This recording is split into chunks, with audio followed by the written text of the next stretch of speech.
so today we talked about scatter plots and what are they? Okay, scatter plots are these visual graphs right here that you can see, and it makes it also clear. All right, so here we talked about trend lines and the line of best fit. Most likely you're going to see line of best fit all the time. So line of best fit is when you have a line drawn in the center of your data. All right, so we have 1, 2, 3, 4, 5, 6, 7, 8 points. And most likely we have to split this up where we have 4 on one side, 1, 2, 3, 4, and 1, 2, 3, 4. All right. So moving into our lesson that we talked about today, scatter plots. Types of association. Types of association can be positive, it can be negative, and we have no association. When you have positive associations, dots are rising to the right. That means they're going up. If you can tell, this is our graph, it's going up here.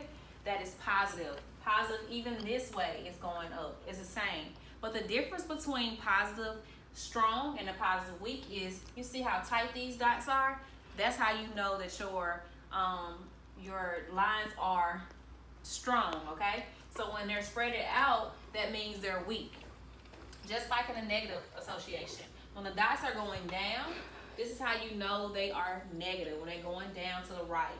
They are tight here, and then they're spread out here. That's how you know this is weak and negative, because it's going here. All right? So no association. When the dots are everywhere, all over the chart, that means they have no association and no correlation. Okay? So no correlation at all. That means that every time you see a positive association, a X value increases and the Y value increases. Okay? When it's negative, the X value increases and the Y value decreases. All right? So moving on to our outlier. An outlier is when we have a piece of data that does not seem to fit into the pattern, okay? So right here, this is our outlier. We have a positive association, but we have a point that's our outlier, and that is it right there because it stands out the most, okay? So, have to move on to our cluster. When we talked about clusters on today, we talked about how clusters are these tight things right here, points and data, and it's still going in a positive direction, but it's tight, okay? So that's when a collection of points are close together. That's what we call our cluster, all right?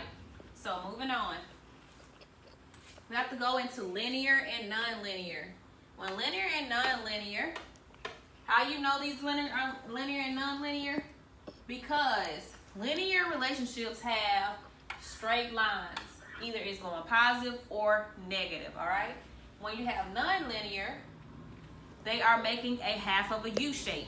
That is your parabolas. So today, we all learned that we have linear, straight lines, nonlinear, curved, all right? So